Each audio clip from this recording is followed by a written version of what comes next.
तहरीक तहफ़्फ़ुज़ आईन पाकिस्तान ने सियासी, आईनी और पार्लिमानी अमूर पर कौमी कॉन्फ्रेंस बुलाने का फैसला किया है। 20 दिसंबर को होने वाली इस कॉन्फ्रेंस में अपोजिशन जमातें, बार काउंसिल्स और इंसानी हकूक की तंजीमें खसूसी तौर पर मदऊ होंगी।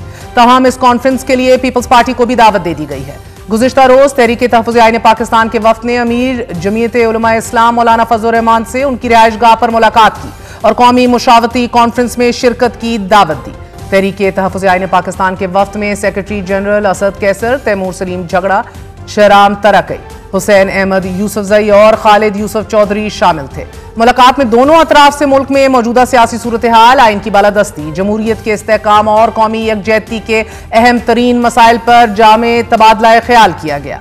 दूसरी जानिब एमनेस्टी इंटरनेशनल की शाया होने वाली रिपोर्ट में एहतजाज करने वाले मुजाहिरीन पर पुलिस के तशद्दुद की मजम्मत की गई है, जबकि हुकूमत ने इन आवाज़ों के जवाब में इमरान खान को कैद तन्हाई में रखे जाने से मुतल्लिक तहरीक इंसाफ के रहनुमाओं के दावों को मुस्तरद कर दिया है। इस हवाले से वज़ीर आज़म शहबाज शरीफ के तर्जुमान मुशर्रफ ज़ैदी ने बरतानवी नशरियाती इदारे स्काई न्यूज़ से बात करते हुए कहा है कि इमरान खान करीब 860 रोज से जेल में हैं और असूलन उन्हें हर हफ्ते एक मुलाकात की इजाजत होनी चाहिए, मगर उन्होंने 112 हफ्तों के दौरान 870 मुलाकातें की हैं। इमरान खान ने अपनी बहनों से 137 मुलाकातें की हैं कि जिनमें 45 अलीमा खानम, 49 उज़मा खानम और 43 नौरीन खानम के साथ हुई हैं। इमरान खान ने अपनी बहनों से लगभग 140 मुलाकातें की हैं, जो कि कहीं से भी कैद तन्हाई नहीं लग रहा। इसी हवाले से बात करेंगे। हमारे साथ मौजूद हैं मोहम्मद जुबैर साहब और आमिर इलियास राना साहब। बहुत बहुत शुक्रिया आप दोनों का साथ देने के लिए।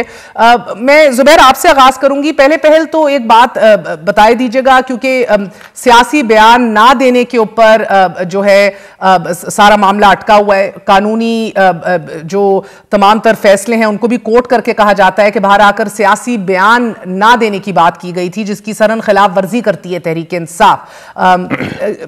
आप लोग चले पुराना कानून है, मगर हम बार बार नवाज शरीफ साहब की भी बात करते हैं। तब तो आप बड़े अमली तौर पर बड़े मुतहर्रिक भी थे PMLN के अंदर। तब और आज में क्या फर्क है? सियासी बैठकें, गुफ्तगू होती थी? अच्छा, एक तो महर मैं क्लैरिफाई करता हूँ, मुशर्रफ ज़ैदी का ये जो बयान है कि 840 से पता नहीं कितनी मुलाकातें हुई हैं, अगर इस तरह से मैथमेटिक्स की जाए जिस तरह से मुशर्रफ ज़ैदी ने की है, तो उन्होंने नंबर ऑफ पीपल जो हर हफ्ते या 10 दिन के बाद मुलाकातें करते रहे हैं इमरान खान से, उसको टोटल को जमा करके 840 से 850 मुलाकातें बताई हैं। इस लिहाज से नवाज शरीफ से एक महीने में 600 मुलाकातें होती थी, क्योंकि हर हफ्ते 150 लोग जाते थे मुलाकात करने के लिए। अगर ये इस तरह से काउंटिंग का तरीक़ेकार है, that was supposed to be one meeting. And by the way, वो जो मैं कह रहा हूँ 150 लोग, वो सियासी 150 लोग होते थे, जिसमें वर्कर्स भी होते थे, लीडर्स भी होते थे। जो लॉयर्स के साथ मुलाकातें होती थी मियां नवाज शरीफ की, वो अलग होती थी, वो थर्सडे को नहीं होती थी। वो तो जाहिर है एज एंड व्हेन जब जो भी केस लगना होता था उससे पहले या बाद में जो भी मुलाकातें होती थी। तो एक तो मुशर्रफ ज़ैदी साहब ने ये क्या कहना चाहिए, डिसऑनेस्टी से ये पेश किया, या उनकी समझ में कुछ फुकदान था। दूसरी बात यह है कि बिल्कुल जब हम बाहर आते थे तो एक प्रेस कॉन्फ्रेंस नहीं करते थे, क्योंकि हर एक को शौक होता था प्रेस कॉन्फ्रेंस करने का। अगर निहाल हाशमी गए हुए हैं तो उनको भी शौक है कि बाहर आके प्रेस से बात करें। साद रफीक भी करते थे, मैं भी करता था, मरियम औरंगजेब भी करती थी, अता तारर भी करते थे, मतलब सारे करते थे। एक नहीं होती थी प्रेस कॉन्फ्रेंस, कम से कम 3 या 4 होती थी। और तलाल चौधरी भी करते थे, जो आज मिनिस्टर ऑफ स्टेट है इंटीरियर के।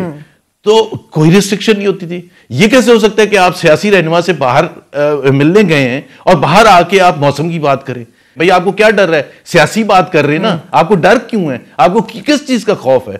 सो ये बिल्कुल ही मेरा ख्याल है ज्यादती है। और अगर ये समझते हैं कि वो बाहर आके प्रेस कॉन्फ्रेंस ना करें, उससे शायद इमरान खान की पॉपुलैरिटी कम हो जाएगी, ये बिल्कुल गलत है। जी जुबैर साहब। जी नहीं, झूठ नहीं बोल रहे। एक तो शहजाद इकबाल का मैंने खुद स्टेटमेंट सुना है, ये जो नवाज शरीफ के हवाले से उन्होंने, शहजाद इकबाल ने ये कहा कि मैं अलग होके मैंने कोशिश की। और by the way I remember जब शहजाद इकबाल आए थे and he wanted to talk as a journalist, वो बातचीत करना चाहते थे to make it an interview with Nawaz Sharif, तो उनको थोड़ा सा अलग करके बिठा दिया गया था। 15-20 मिनट शहजाद इकबाल ने बात की और शहजाद इकबाल ने खुद बताया है टीवी पर आके कि मैंने उनको कहा कि ये मैं कोट करूंगा। बिल्कुल वो इंटरव्यू हो रहा था। और क्यों ना होता, मतलब वाई, मतलब आप ये देखें ना, हम री इन्वेंट क्यों कर रहे हैं?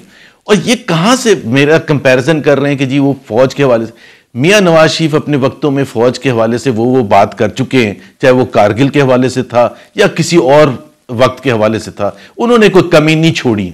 सो अब ये मुकाबला करना कि जिसने इसने ज्यादा कहा है उसने कम कहा है, अब ये मुकाबला हो रहा है कि जी क्या किसने ज्यादा कहा कम कहा। मैं नहीं कहता, और बाय द वे मैं तो तर्जुमान था, मुझे डिफेंड भी करना पड़ता था जब बहुत से ट्वीट्स ऐसे होते थे जो मरियम नवाज करती थी या कुछ, जिसमें वो कहते थे हम फलाने को स्मैश कर देंगे, तो हमें कहा जाता था कि इसको रीट्वीट करें, और बड़ा मुश्किल होता था, मैं तो क्योंकि तर्जुमान था।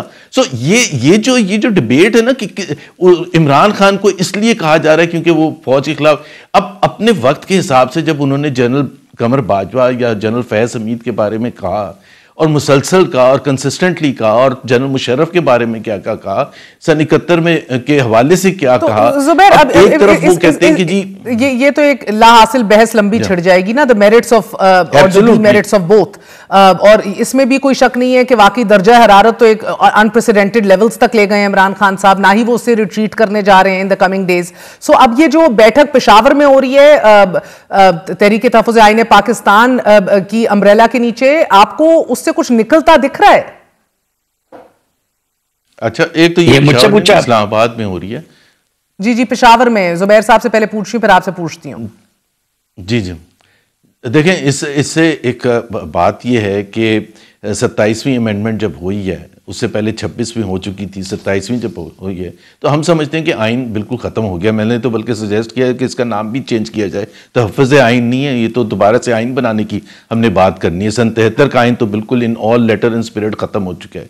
अब बात यह है कि we have to get everyone on the platform. दो चीज़ें हैं, एक तो ये कि इमरान खान ने खुद फैसला किया कि जितनी भी सियासी जद्दोजहद की जाएगी वो इस प्लेटफॉर्म से की जाएगी, तहरीक तहफ़्फ़ुज़ आईन पाकिस्तान के, जिससे महमूद अचकज़ई चेयरमैन है, और उसमें पीटीआई बिल्कुल बहुत स्ट्रांगली रिप्रेजेंटेड है। जनरल सेक्रेटरी असद कैसर हैं, सलमान अकरम राजा उसमें बहुत इन्वॉल्व होते हैं, तैमूर झगड़ा मेरे साथ इकनॉमिक टीम का हिस्सा है, पॉलिटिकल टीम का भी हिस्सा है। तो ये, और फिर हमने कहा कि सिविल सोसाइटी को लाया जाए क्योंकि अलग अलग बहुत से लोग शोर मचा रहे होते हैं, तो let all of those people who think कि पाकिस्तान को वापस लेके आना है जमहूरियत के रास्ते पर, उनको जर्नलिस्ट हैं, सिविल सोसाइटी है, लीगल कम्युनिटी है, दूसरे लोग हैं, दूसरी पॉलिटिकल पार्टीज हैं, जमात इस्लामी के लियाकत बलोच से भी जाके मिले, उनको भी इनवाइट किया कि भाई आप।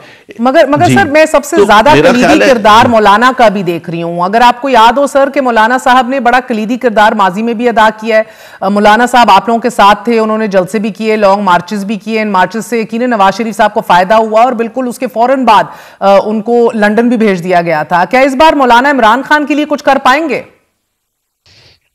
देखिए, मौलाना फजलुर रहमान इसमें, अच्छा सॉरी उनसे, जी मैं जुबैर साहब जवाब दे रहे हैं, आमिर आपके पास आ रही हूं। इसमें हमारा थोड़ा सा डिफरेंस ऑफ ओपिनियन है विद इन दिस प्लेटफॉर्म टीटीएपी। मैं भी ये समझता हूँ कि मौलाना साहब वो रोल नहीं प्ले करना चाहते एक हुकूमत, सिटिंग हुकूमत के खिलाफ, जिसकी वजह से इमरान खान की राह हमवार हो।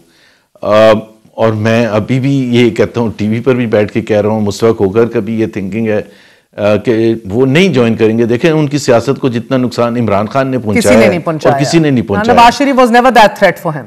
बिल्कुल।